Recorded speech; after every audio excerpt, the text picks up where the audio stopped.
Hello, everyone. It is Honest as Fuck Radio with your boy TJ, Jen from the block, Just Raji, and Jazzy Sizzle. Today, we're going to be talking about a, a bill that may be passed, a couple bills that may be passed that targets police misconduct and the feedback that we have. So let's start with your boy, TJ. Go ahead. All right, guys. How's everybody doing tonight?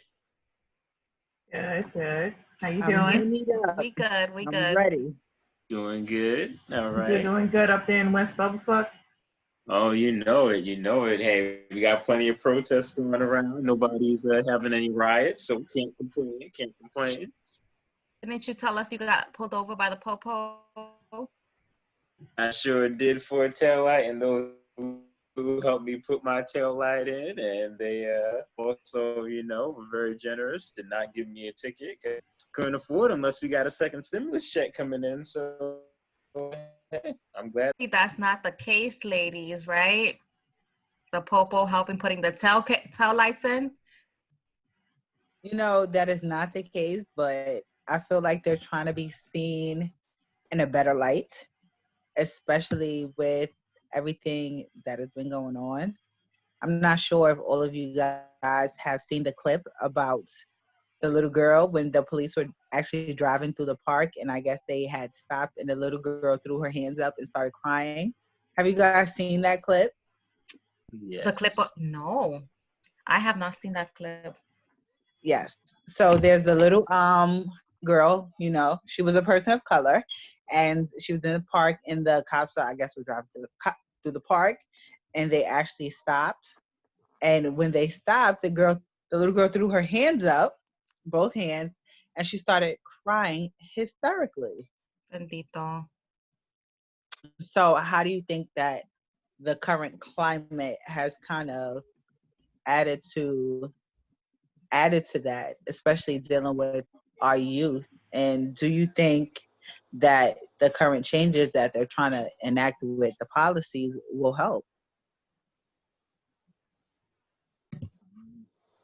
Well, guys, Yeah. I mean, I don't know how you guys feel. I mean, especially now since, we're all a little bit hitting our 30s, 31-ish. But I feel now like when I see youth, it feels like they're like a little bit different now. Because I remember when I was younger, whenever I saw police or anything like that, or firefighters, or like, just anybody that would help others out, EMS, EMTs, I'm sorry, I would feel like, hey, you're someone that could help out. They'd have career. They're like, hey, you could be like, you could be a police officer. You could be like, you could help someone do this.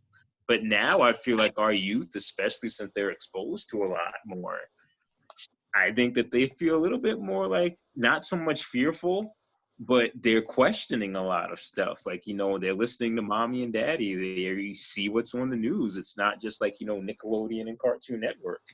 I feel like these kids, especially now since they're not in school, they're definitely like, more around news and, just recent stuff that's online. They're aware of it now. So, I think a lot of them are being a little bit more concerned about it. I definitely. Go ahead, Jasmine. I think that being at home with the kids and with the children is during this epidemic and during the protesting and having all of these visuals around the kids, it's just making them making it easier for them to understand what's going on. Like my son was asking me all week last week, where is he from? And I found that very bizarre. Like he asked me if he was Puerto Rican, he asked me if he was black, he asked me if he was Jewish, he asked me so many things. I didn't even know what was the right, what was the answer, not to get him confused, because he is Puerto Rican and his dad has a little mixture of European, and I just feel like this movement is making the children a little bit nervous.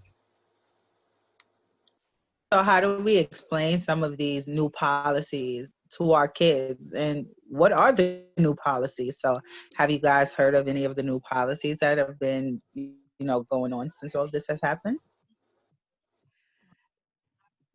I know that Yeah. this past Monday,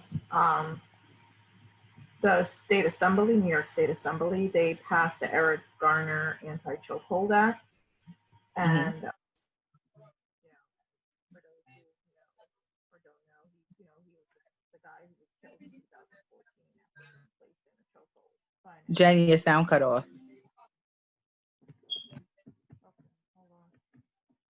Yeah, little Technical difficulties. Technical difficulties, You're guys. back now. You're back Am I back? now. Yes, Am I you back? are. Yes. Okay, what was the last part you heard? Just start everything over. All right, guys, sorry about that. It's all right. All right, so I've been very active and aware and posting as much as I can since this whole thing started. So this past Monday, the New York State Assembly passed the Eric Garner Anti-Chokehold Act, and the act was passed in the New York State Legislature, and Governor Cuomo.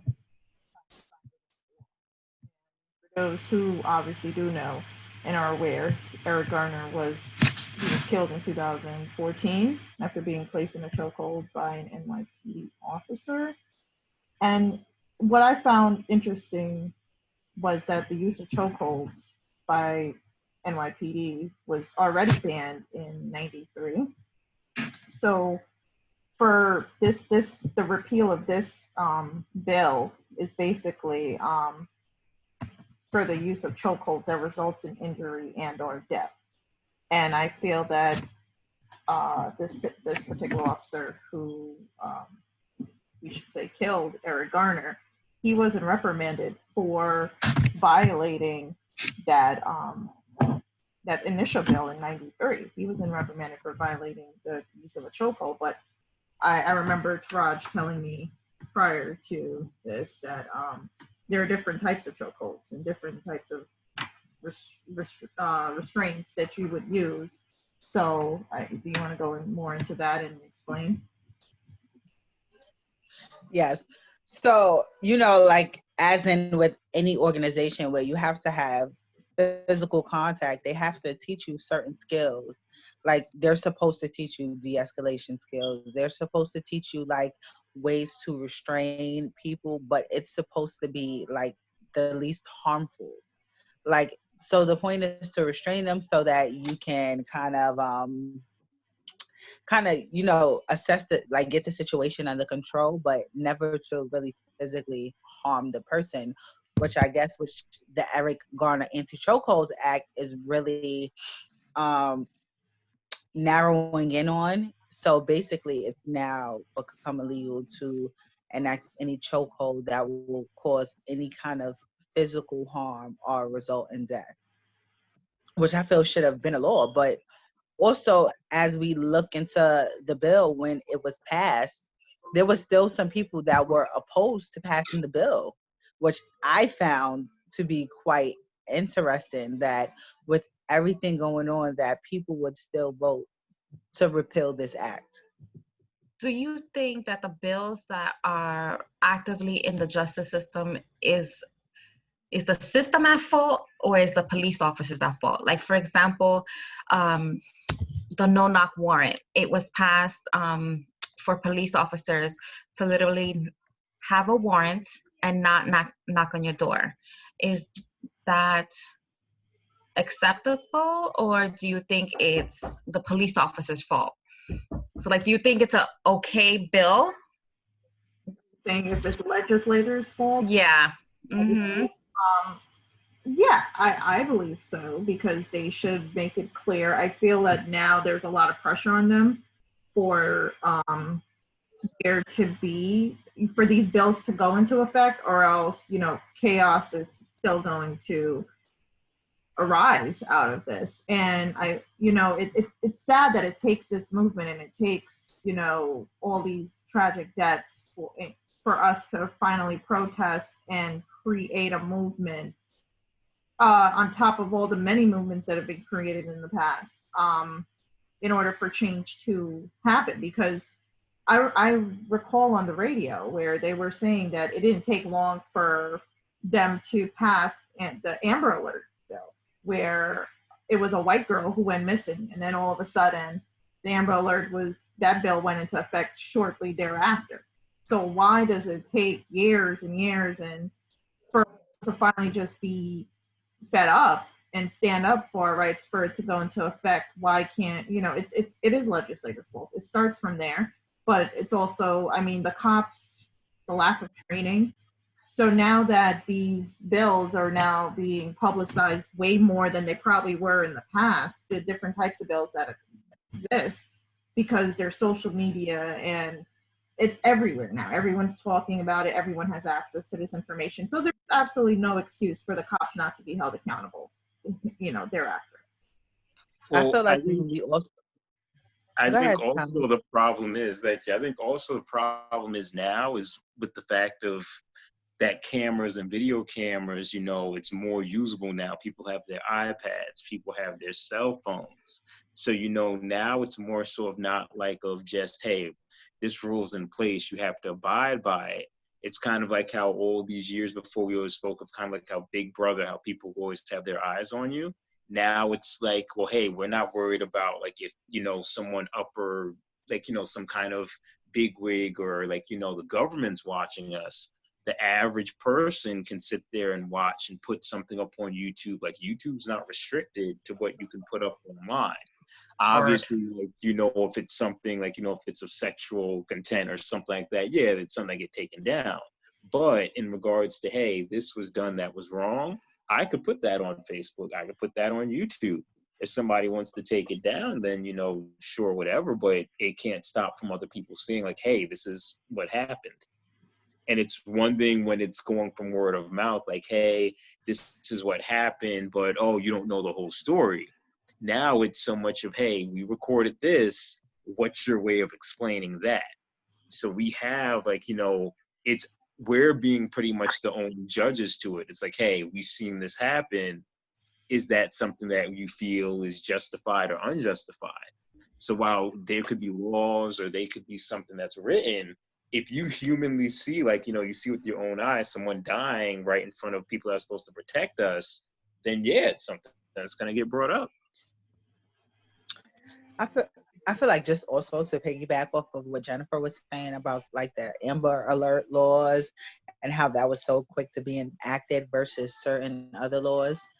If we go back and think about it, when that whole event happened, the community was there. Like they signed the petition. They were very active and legislative. They were very much so involved in what was going on, and this was something that was being pushed prior to even a major event. But it's like now that it's just so much going on, you can't help but to push certain things forward because it's right in your face. So it's like you can no longer ignore certain things. If we had the same camaraderie and togetherness and a push back when this happened to Eric Garner or back when this happened to Philando Castile, that a lot of these laws could have been passed. It would not have taken this long to do such a thing. But God has perfect timing, because what happened is that we're all quarantined right now and we have absolutely nothing to do. So we have time to do our research. We have time to watch the news. We have time to focus on these events that are happening, because maybe if Mr. Floyd, if the event of Mr. Floyd would have happened 6 months ago, I'm not sure if it would have got the same attention. Absolutely. Well, trying to visit off what you're saying, I think honestly, since the pandemic is happening now, it's kind of a great time to kind of move away from it, because I don't know if everyone's been keeping up to date with it, but more and more now, there's a lot more uncertainty of what's going on with the pandemic. Like people are saying, hey, maybe this is, this is something that could be curable. What was it? I know I saw a link a few days ago where they're saying certain types of ibuprofen may actually be helpful, when at first we were told, hey, this is something that we shouldn't be taking.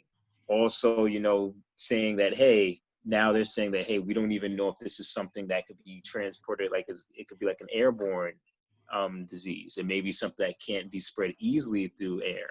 So now, since there's a lot of uncertainty, since this is something that happened, it's a good kind of diversion while we settle, everything that's going on with the virus now. It's kind of one of Right. those diversions that help, get attention away from one to lead to something different. What I Right. will what I will say about this whole epidemic with the coronavirus, one thing I've learned about being quarantined is my rights, and there's some of the bills that were passed that I didn't even know about or I didn't even pay attention to, honestly, that can potentially affect me. Right. Like for instance, the 50A, sorry, the 50A law, the repeal. There was a repeal in terms of the FOIL, like the police disciplinary records are subject to FOIL now, where before they weren't. And even with, like you were saying, not a lot of people knew about their rights, that they could request documents through FOIL, for the Freedom of Information Law. So now we know for certain that we can request particular officers' disciplinary records, and given the circumstances. Right. Okay, go ahead. I'm so sorry. No. I was just definitely agreeing with Jen, and I was just saying that a lot of people don't even realize the resources that we have out there, even when it comes to the police. Like, we have a CCRB, which is the Community Complaint Review Board, where you can go and you can make complaints about cops, and you can do, and you can make these allegations, and they get reviewed and they get investigated. And a lot of people do not know that. So, we have a lot of instances where people, they do have these interactions with cops, and it's like, okay, well, what do we do? They don't know the therefore after. Like, they feel like if they go to the police department, nothing really happens. But there are certain steps that are supposed to take place. And, just even making a complaint, calling 311, getting contacted to the CCRB, making a complaint. These things do get investigated. There are certain steps that the cops also have to take. Like, if you have a complaint about the cops are actually supposed to have business cards with their names, with their badge, with their titles and these things. And you're supposed to be able to request these things from them. And if you don't get it, you can make a complaint about that. I think sometimes we let fear stop us from our rights. Like Jen was saying, we have a lot of rights out there that we're unaware of.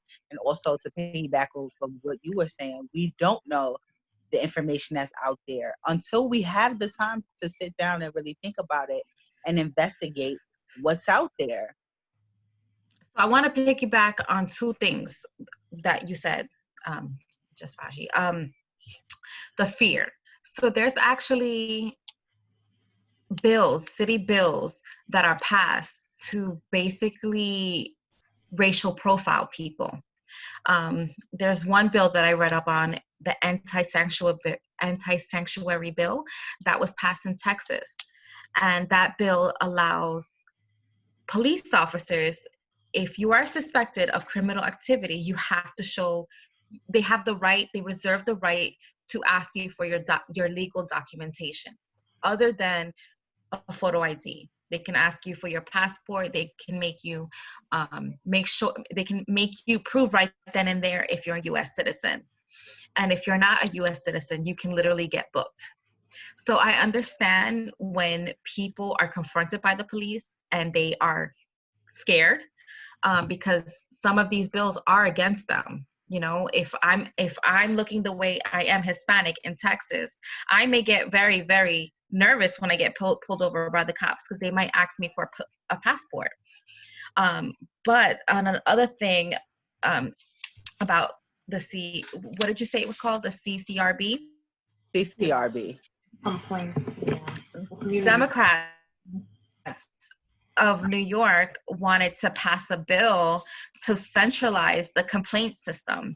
So it would keep every police officer that was filed a complaint into a centralized system that would be monitored by the FBI and some other people.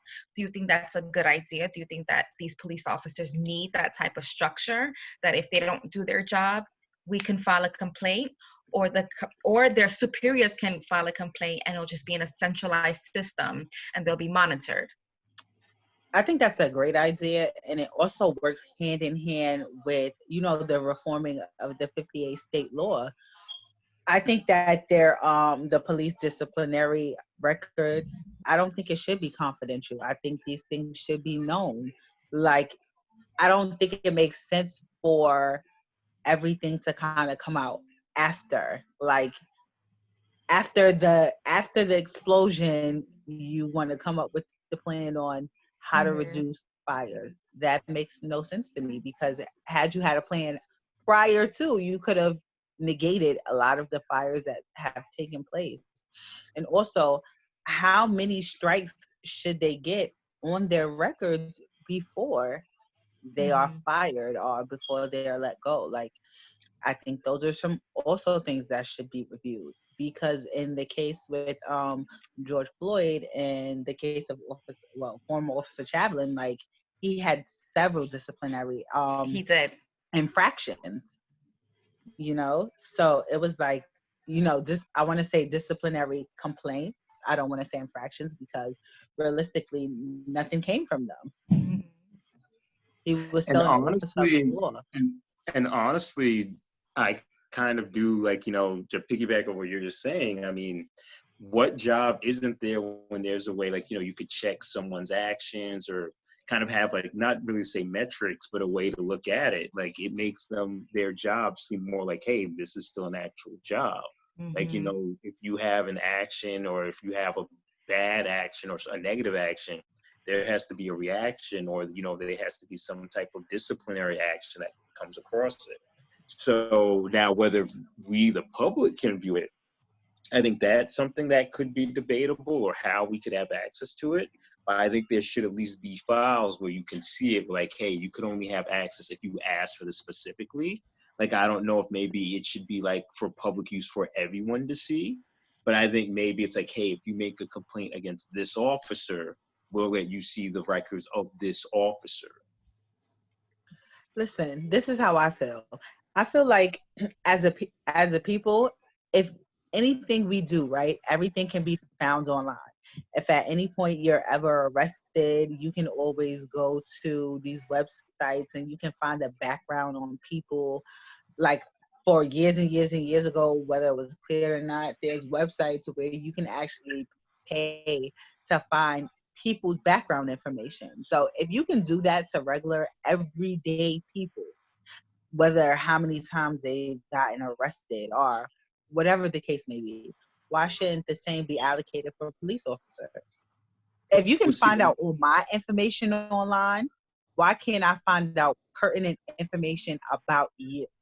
Even if it's not online, what if there's a certain place you can go, a certain office you can go to find these certain documents? Well, see, this is the thing. If there's an arrest, if you're an officer, if you're a lawyer, whatever, that you're still a regular person. It would go by your social or any type of other information. You could still find, like, arrest or charges like that. I mean, for instance, say, like, if there was an incident where somebody, like, cursed out someone that they pulled over, or someone just got into a yelling fit. That's something where, yes, it's wrong, but I don't feel like, hey, I should be able to see everybody in the county. Like, this person yelled at someone. This person, he broke too hard when he came to pull me over, and, like, or he cut me off before he pulled me over. Some stuff we shouldn't have to know unless it's that specific person. But yeah, you're right. Like, if somebody, like, if there was something like, hey, this person had an alcoholic past, he has 4 DUIs. Yeah, I mean, that's something, like, that is something that's available to see.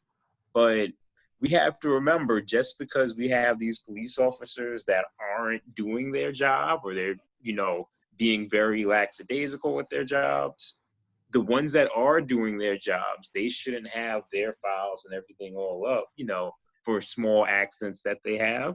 We do have, like, you have instances where you have a bad day at your job. You could have somebody who yelled or something, wasn't the nicest person, but they shouldn't be reprimanded of having every detail of their job online. Okay, TJ, this is beyond just yelling at someone. We're talking about officers who's had infractions, like, of shooting other people. of Yes, things like killing that. other Right. people. Online. Completely agree with you. Mhm. Right. So when we talk about officers, I believe like these type of infractions should definitely be noted somewhere. Like history has a way of repeating itself. But when you know your history, there's a certain manner of how you can move about changing the future, I want to say, or bettering the future. So if this officer has a history of doing this, that should be noted. Like, because God forbid anything happened, like now everything is coming out because it was so big. But what if this wasn't like, like you said, what if this wasn't the pandemic and everybody was paying such attention to what this officer did? Would his past actions have been brought up, or would the 50A law still be enacted? Well, this is this isolated incident and forget about what he did in the past. Well, you Because brought something up earlier, though. How many accidents do you have to have before you get fired, too? Because he had several accidents. It shouldn't how have done. many? Because for him, it was several. It was well Right. over 5. Right. It definitely was. So honestly, even if you did the 3-strike, policy, he should have been long gone. I'm just saying for people that have something where, like, they had an off day, something happened, don't put everyone's thing up there. But if you have like one infraction, put them up online. You're completely right. I'm going to tell you something who was gone. I'm going to switch it up a little bit.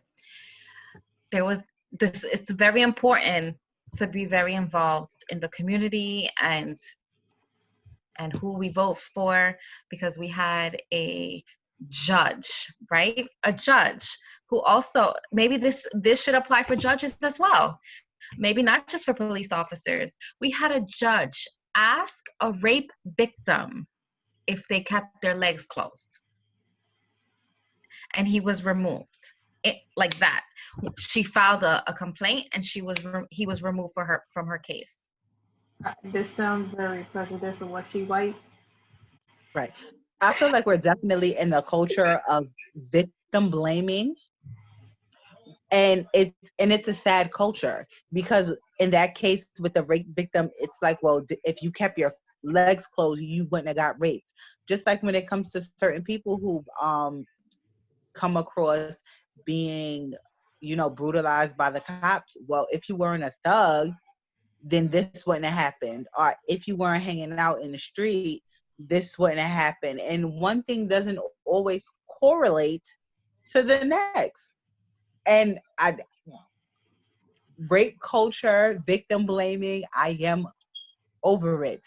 Because if I see a nice print in the fall, in the springtime, that does not give me the okay to grab your junk.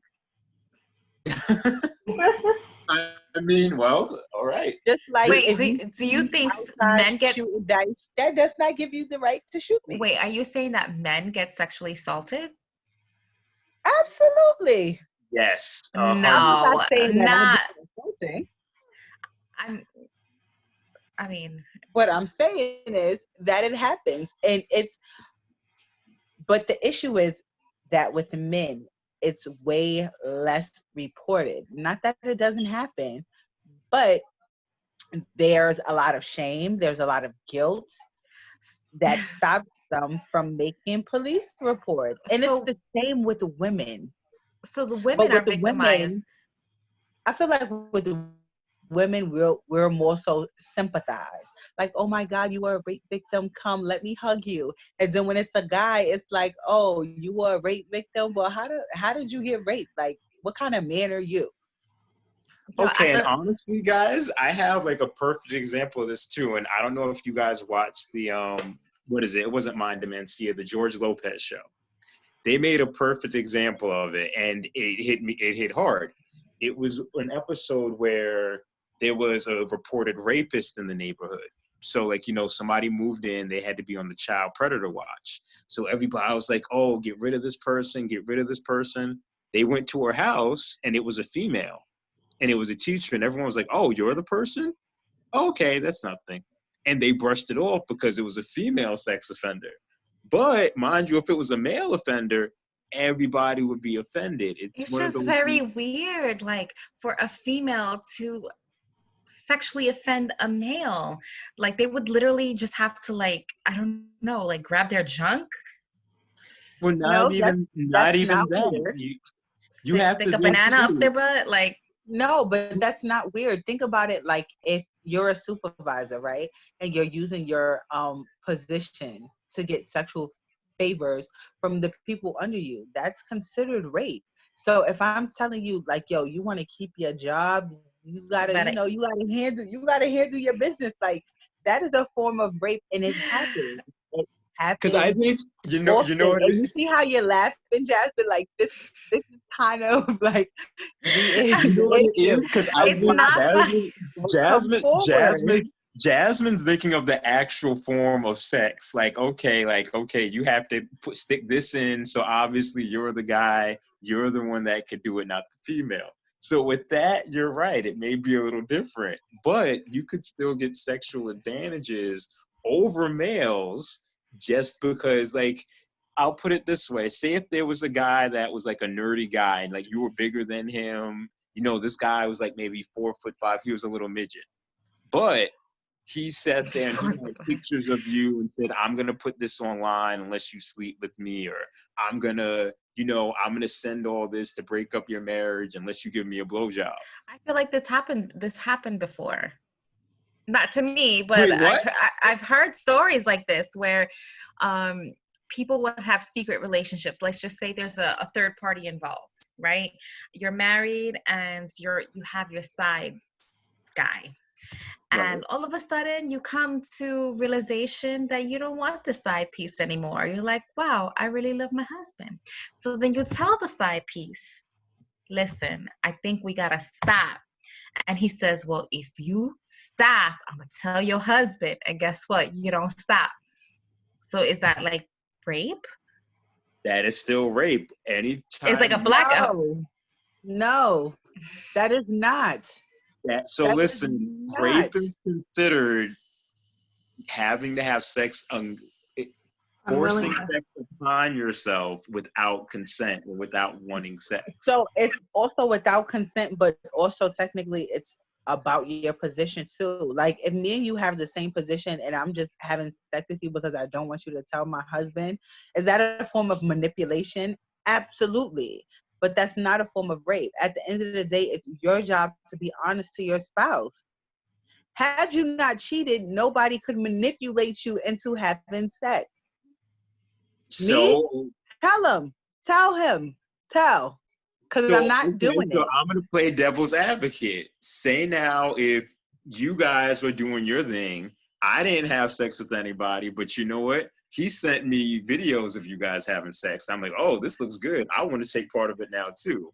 So if Oh. I ask for sex, you can't say that it's not unwanted because hey, you already cheated, right? So I could say, hey, I gotta get in on this too. What And kind of relationships you be in? Whoa, whoa. Stop it. So you're telling me if I'm out being a cheater, right? Then that gives you the right to force your sexual advantages just because no, I'm you're being thinking a it the cheater? opposite way. I'm saying that that's still considered rape. I'm saying what you're taking into advance with the other one because you said that, oh, well, that's not considered rape. I'm saying That's it is rape. not and what you're talking about is not considered rape either. Unless you're forced if you forced me to have sex and during the act you're telling me like I did it because I already know you're cheating, okay. That is rape. But if you're making an advancement with just your words, that's not rape. Well, rape is, I guess, sexual activity and intercourse carried out by forcibly or under threat of injury. So it's not. I mean, what is definitely It's not physical rape, but physical it's still injury? counts. Is it? But what other kind of rape is it? What other kind of rape is it?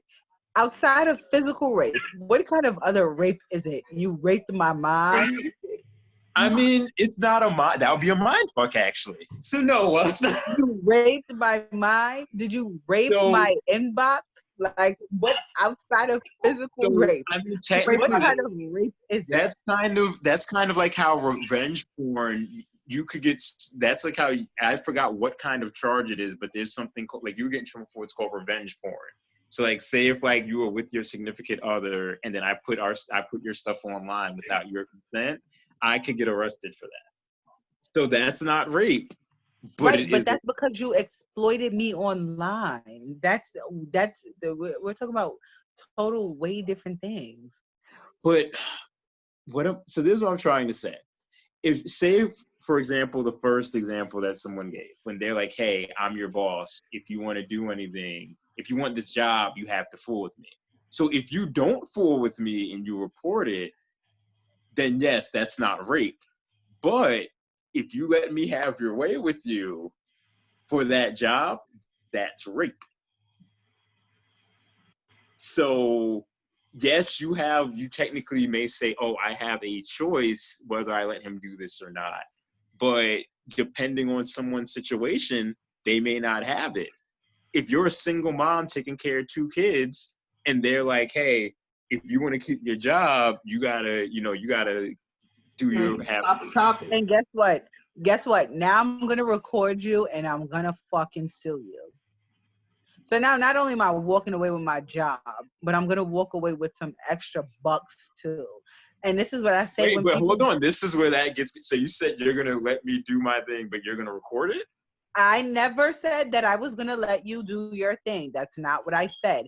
If you're saying something to me that I feel is offensive, I'm going to record it. I don't even have to do the action, because if you say it once, you're going to say it again, especially if you feel that I'm going to do it. But that's not always true, though. Someone could do it once. You say no, then get the hell out of my office. You're fired. And guess what? Now I'm filing a report, and then there's going to be an investigation, and I'm going to make your life a living hell. But It's there's not going to going be to an investigation. But how can you always prove that you'll win that case? Especially if I'm a boss, I can hire. There's no witnesses to the conversation. Right, it's hearsay. And then especially if I'm a boss manager, hey, if you report against me, well, guess I'm what? gonna make If it's hearsay, then also this is the good thing about jobs, right? There has to be a paper trail. There can't be one instance and then you're just gonna fire me. Where's the paper trail of why you want to fire me? You have to show my negligence. You have to show my ignorance to not doing my job as to why you want to fire me.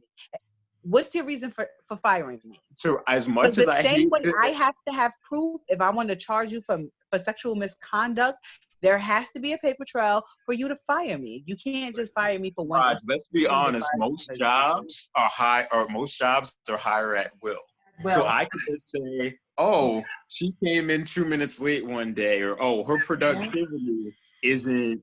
Trust me, I've been fired from jobs before. It is very easy. All they have to say, employees.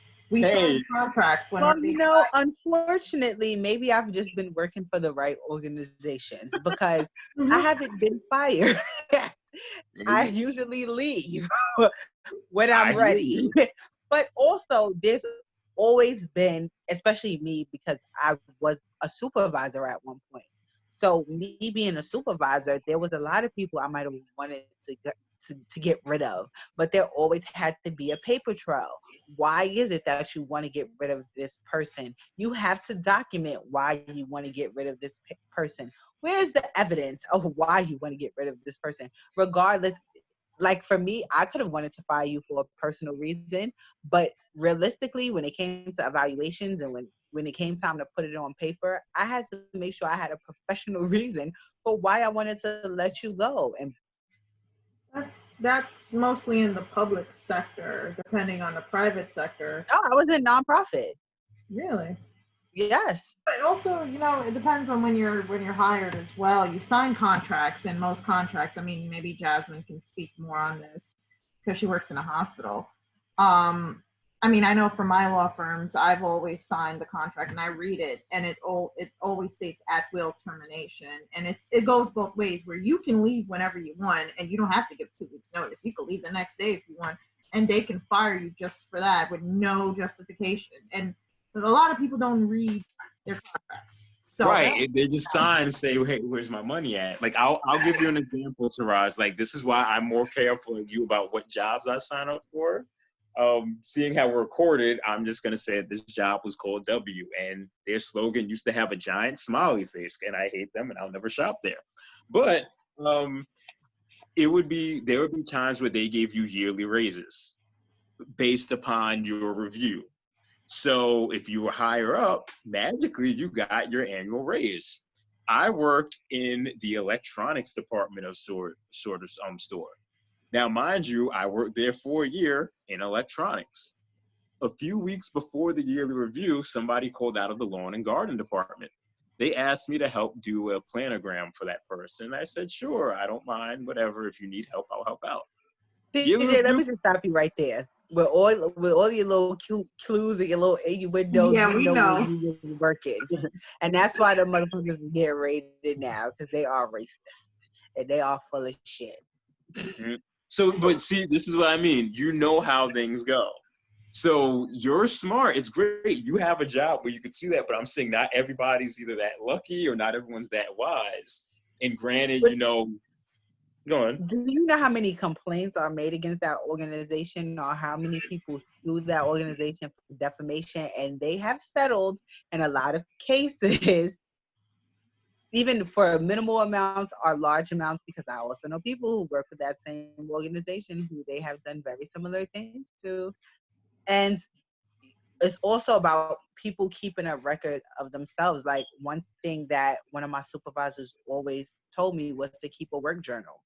So anything that happened, whether it was good or bad, you document those things. Like any instance you've had with a supervisor, and they may have reprimanded you, whether they made you sign a document or whether they didn't have make you sign a document, so that you can go back. Listen, on this day, this was the conversation we had. This was what followed suit.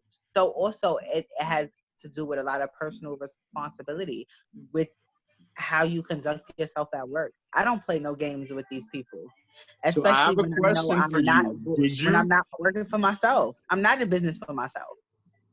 I have a question. Now, see, did you always keep like a work journal and know the same knowledge you know now when you were 18 working, or is that something at you developed? 18? Everybody gets, fucked in the butt. Okay. So speaking of, I'm sorry, fucked in the butt. Just FYI, one in every 33 men in a room, they've got raped in the butt. Well, all right. I'm glad I am not one of those 33 people. Speaking of raped in the butt, I hate to be so blunt about it, guys. Do it in the butt.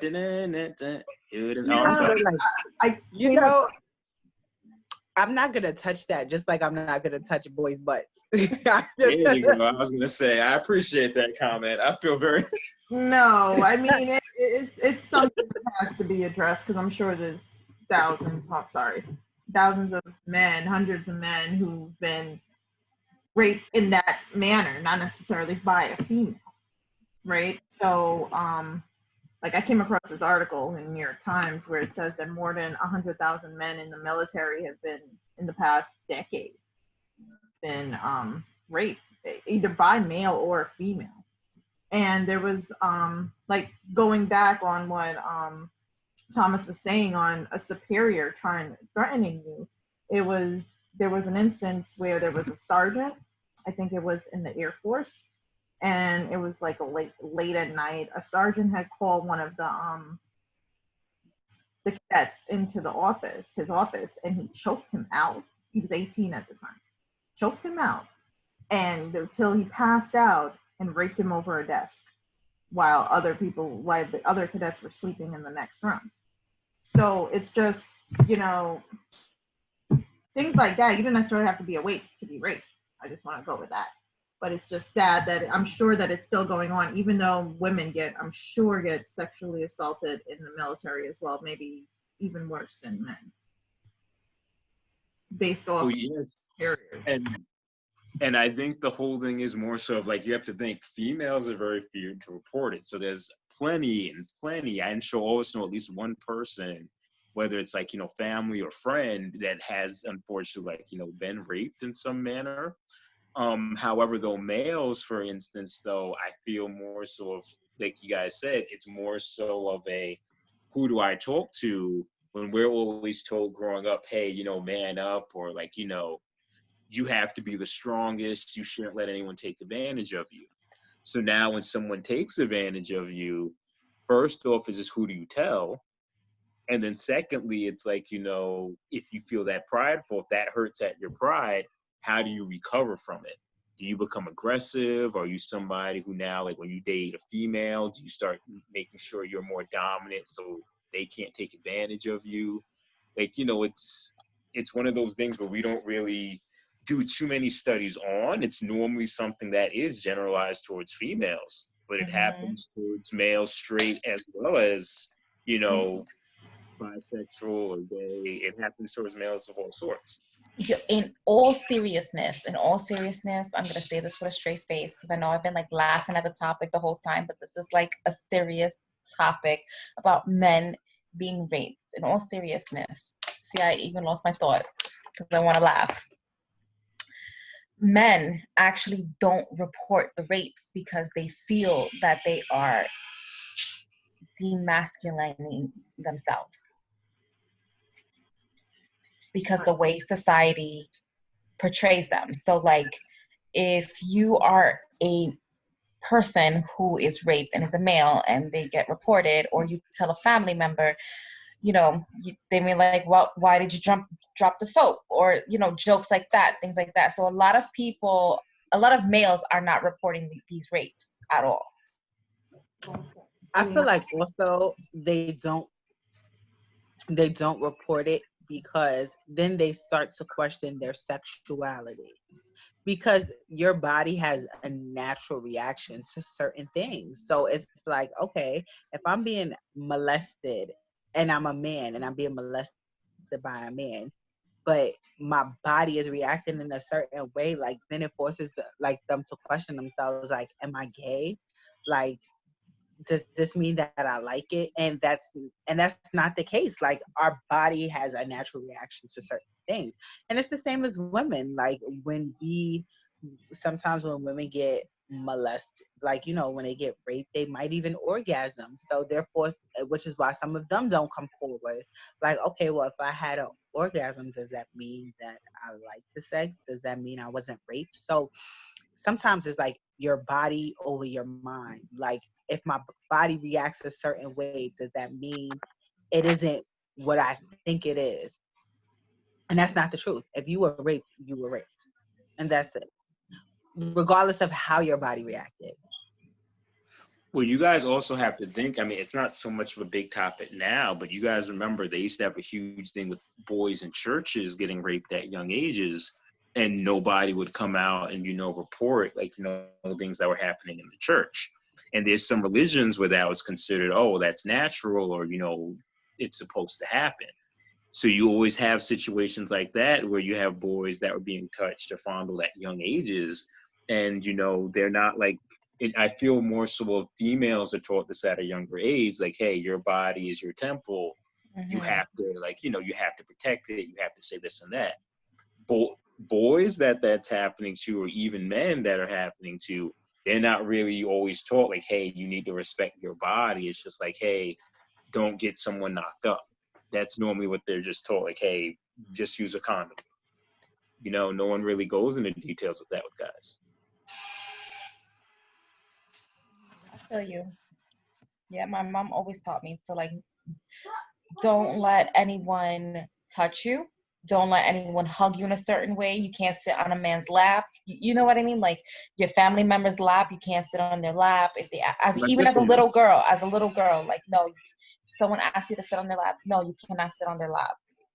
I mean, I never sat on anybody's lap as a little girl, but it was just like instilled in my mind to watch Do with we these. teach our sons these same things? Like, do we teach little boys in our families, like, this is what you don't do? Like, this is what you shouldn't do? yeah, I don't feel that they do. I mean, now it seems like the most you may hear is, hey, don't let anyone touch you there. Like, that's Right. your private. But I feel that we more so warn our females, like, hey, don't get in the car with guys. If guys say this or rub against you, report it. Boys, at least I know from me personal experience, mine was just, this is your privates. Don't let no one touch you there. That's all I was taught. What do you Well, think? until what age? Because I feel like when I speak to like a lot of, because I work with youth, so like when I speak to a lot of youth, I feel like I hear like a lot of instances where the boys are like 10, 11, 12, and they're like doing things with like 15, 16-year-olds. And I be trying to tell them, like, you know, you were raped, right? Like, that's a form of rape. Like, that's statutory rape. But the things like with society and how their minds are programmed, it's like, Who that's is not that the case. rapper? I don't know who would know this, but who is that rapper that said he lets his son get blowjobs and like hand jobs, and he'd rather have his son do that to be a man? Because it was in the news a few weeks ago, and his son was like 13, and everyone was saying like, well, all these girls that are doing those sexual Was favors it for him. Little Boozy? Yes, yep, Little Boozy. How And old is she, his son? I think it was 12 or 13, and he was like, you know what, I'd rather teach my son how to be a man. And everybody was like, well, what do you mean? Like, he's not being a man by doing that. He doesn't even know what these people are doing. And he's like, I don't want my son to be like a faggot. I want my man to be a man. And they're like, you're not letting your son grow and develop who he is, because how do you know he may like guys at some point? And it's that over masculine sense of, hey, I don't want my son to be like this. I'm gonna masculine you by showing you what men do or what a real man is supposed to have. So I've come across a lot of youth where, like you said, Taraj, that the girl is 15 years old and the boy is 11, 12 years old. Do you consider that rape? That's statutory rape. Absolutely. See, I don't know in law though, because no one's Absolutely. 15. They're both young. So I guess they're trying to the age of consent. We have to figure out what state they're living in because every state has a different age of consent. I think the age of consent is 12 years old right now. In New York? I'm not sure, but in some states the age of consent is 12. We can look it up. You get married at 12. Yeah, that wouldn't make sense, because that's weird. Because I mean, you have ages where kids are like, they're interested in the other person. Like and it creeped me out that I heard this, but I had friends that would tell me like when they were 7, they did stuff with their their other 7-year-olds or 6-year-old friends, and I'm like, that's really weird that you guys knew what was going on that young, because I was super slow to everything. I didn't know anything until like I was like 14, 15, and I didn't do anything until I was 16. But nowadays, I know people That's 10 years crazy, old. Thomas. 16? Nothing? Nothing till I was 16, my 16th birthday, actually. But I know people that were doing stuff when they were 10, when they were 11, and I'm like, but I was one of those kids that were like gated. Like I stayed in my apartment. It was when you go outside, like when you come home, you can play in the park for an hour. Your butt's back home. You reading books. You might get a little bit of Super Nintendo in. That was it. Right. Yeah. So, I mean, that forces us to question, like, when we think about society and different rules and how we raise our daughters different from our sons and how we view things for boys versus females, because that's still an issue. Because even in, I want to say, with people of color, it's like when you're young, you have to assert yourself as a man at a younger age. So, when you're younger, but you're with an older female, it's like, all right, whatever, like, you're the man, like, you got it. You got it. But when it's like a younger female and an older man, it's like, okay, all bets are off. Because if it's the same, but it was the opposite, like a 12-year-old girl and a 16-year-old boy, it was like, it wouldn't be acceptable. Not that I feel is acceptable for a 12-year-old boy and a 16-year-old girl. I don't think that's acceptable at all. No, but it happens all the time. But you know what the problem is too, guys? Like, I don't know how you guys were growing up, but I remember when I would see like a movie or something and there was a sex scene, my parents were like, oh, cover your eyes, oh, turn Word. around. And we did it like when we saw a sex scene, that was like, oh, that's like the biggest thing. Now people could watch sex on USA. Like, it's on all the time. Like, how, like, the kids are so exposed to it now. Like, they know what's going on. Nothing's hidden anymore. We're exposing them to too much, but then it's like we're exposing them and say, hey, you don't do this. But you always have those mindsets like, well, now since you told me I can't do it, I'm going to want to try and do it.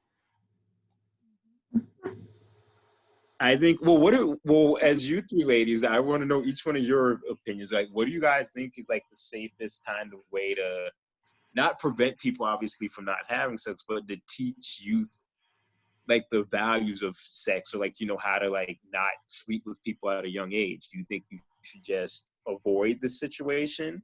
You should expose them to it and then say, hey, look, you shouldn't do this to a certain age?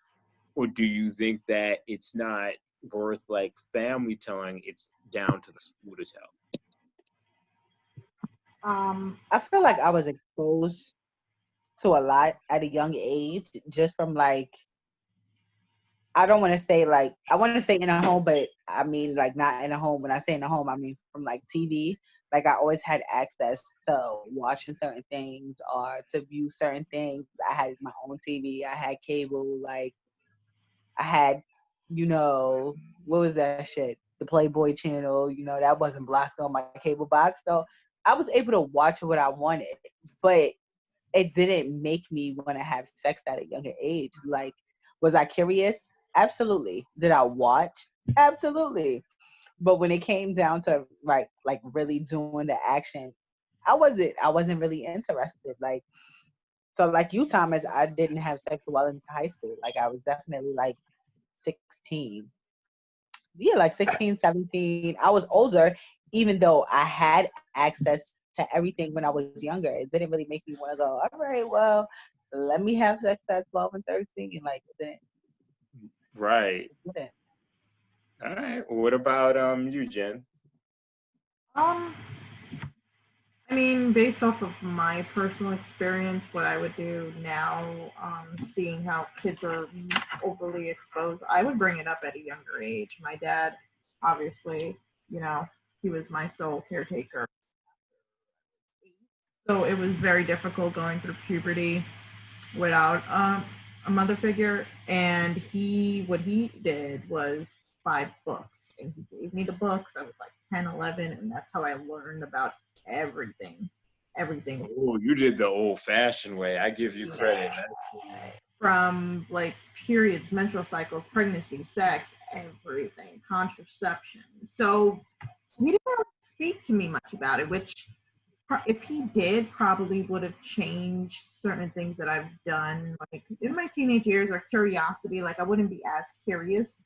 So I feel like parents, the thing is that some parents, especially parents who were who produced first generation kids like myself in America, first generation Americans, they're not back in the West Indies or in any other country, they're not really open to speaking about stuff like that. So I think it's a lack of education. Now that this generation, us in that age where, you know, Jasmine's a parent, we can be parents at a point, we are more knowledgeable and have the education to discuss things like this with our children, you know, in a way where it's not too, you know, weighing down too much on them, where they're like, you know, why are you bothering me about this? I don't want to hear about this. Or where they're more curious and they feel open up to come to you with questions as they're going through puberty into their teenage stages. I feel like that relationship should develop with any parent, depending on who the child, you know, gravitates towards. So in that aspect, yeah, I wish my dad did speak to me more about it, and I feel like communication is key in any relationship. So it's just about knowing what to say and how to say it, and opening that, having an open door type of thing, policy between the parent and the child, where that child can come with questions, and you as a parent should know how to answer that, I mean, us now in this generation, I can't speak for the older generation because, like I said, they weren't as educated. And their parents, our grandparents, great grandparents, they weren't. It was just like different lifestyle, different backgrounds, different cultures, where those things were forbidden or considered taboo. So I just feel like open communication is key. It really, I don't think we should be discussing it at 6, 7, but during puberty stages, yes, because the child's body is changing. And instead of having your child figure it out for themselves or confused and learning it in high school like we did in sex ed, just kind of leaving that door open for them to come to you. Right, Jazz? My mom taught me very young about sex education because she was a teenage mom. She had her first child at 15, and she would always tell me all the time about sex. Like, you don't want to do what I did, have a baby at 15. I'm one of 5. So she started very, very early. So she instilled in me, like, dude, you do not want to be a teenage mom. And she taught me what a condom was, protection, everything like that, around 12, I want to say 10. When I got my first training bra, let's put it that way. When I first got a bra, that's when we had the sex talk. And I had a bra very early. I think it was in the 6th grade, 5th grade. Right. Yeah, I I had feel a like bra. 3rd grade. And my dad was like, my poor dad. Oh my God. yes, I feel like we've talked about a lot. We've covered a lot of ground tonight, and you know, I can't wait to see what next week brings us. Maybe we can discuss some more things, disclosing, some new updates going on with Black Lives Matter, and this whole movement that not only affects people of color, but everybody. So it's now affecting the police department and all of these other organizations as well. The Board of Ed. Definitely the Board of Ed.